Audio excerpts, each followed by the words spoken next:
Okay, so to get your Remind set up for your own classroom, you're first going to log into remind.com.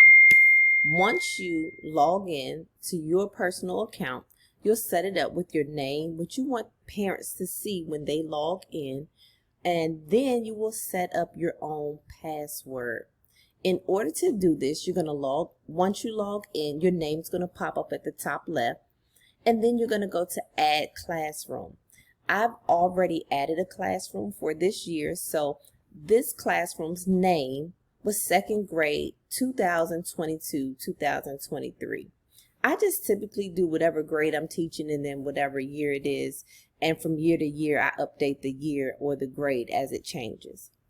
Once you do that, you want to go add in people. Now, if you already have your parents' guardians' contact information or your students' contact information, you can easily go to add people in the top right corner.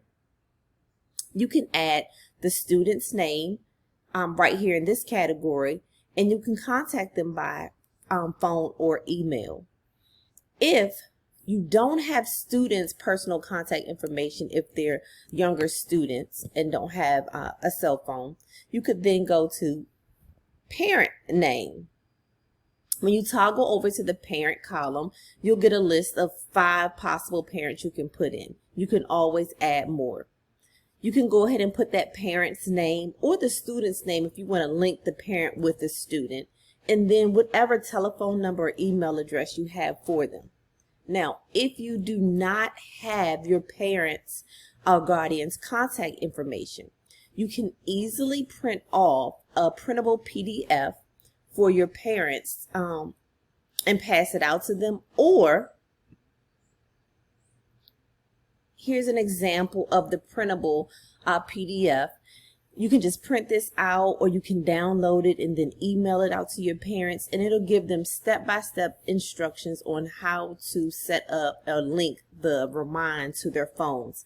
That way they get notified immediately when you send out information throughout the day about what's going on in the class. A great thing with Remind is that you can send out information collectively to everyone, or you can isolate who you want to talk to in particular. If you would like to instead do in-person instructions, you can, when you're talking to parents, maybe during the Meet the Teacher night, you can tell everyone, hey, go ahead and pull your phones out. Let's text the @ and whatever your password is to the number 81010. And that 81010 is going to be the same every year, no matter what grade level you're doing. That's just a general contact number for Remind if you're texting, and then whatever your password is. Let parents know they will receive a welcome text from Remind. If anybody has trouble with the 81010, they can try texting whatever your password is at, for example, now it's CHCS02 and Remind will automatically generate a telephone number for them to text that information to, and they'll be able to get connected. There's also a third way for parents to get connected, and that is to share a link. I think this is a great way to get connected to your parents or guardians. You can simply copy the link and then send it out en masse to all of your parents, all of your guardians, whoever's listed in your students' contact list.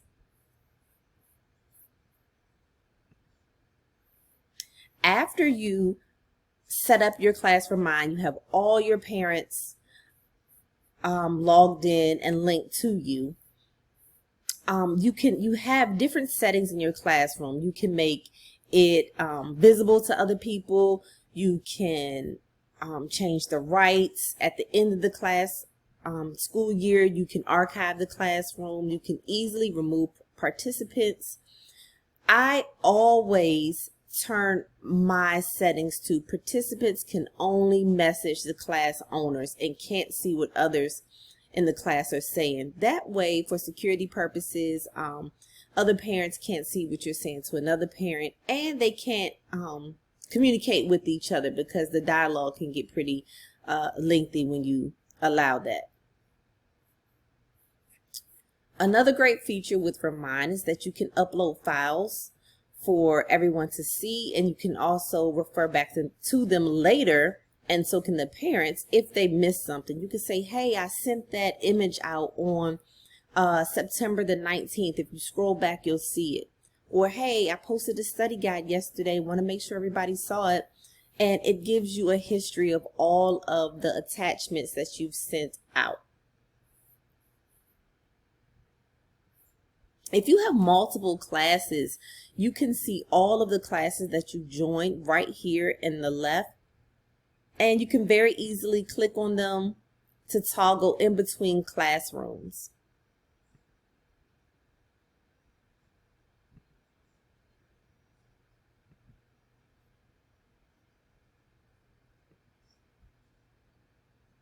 At the bottom, it's going to let you know all the schools that you are associated with. This particular person has 3 schools they're associated with, and you can see all of the schools listed right there.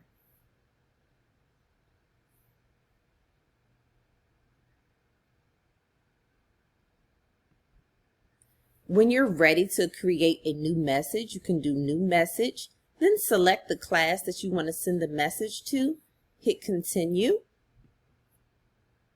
And now you're ready to send out your first message to your parents. You would then just type in the message box.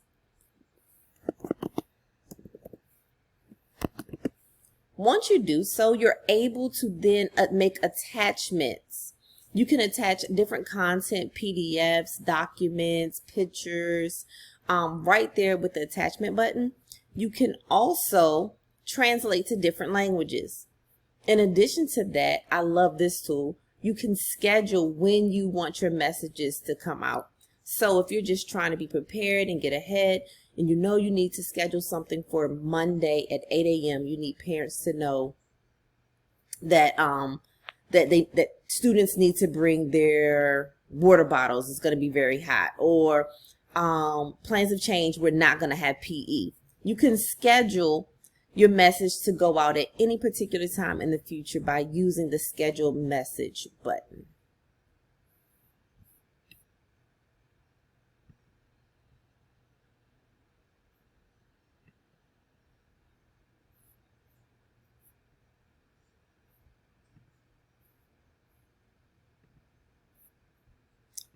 Easily, if you decide not to send a message, you can always discard the message that you were attempting to send by pressing the discard button. Again, Remind is a great resource, free to use. It gives you the options to send messages, attach files, connect your parents and guardians, and then you have so many different preferences underneath the settings tool.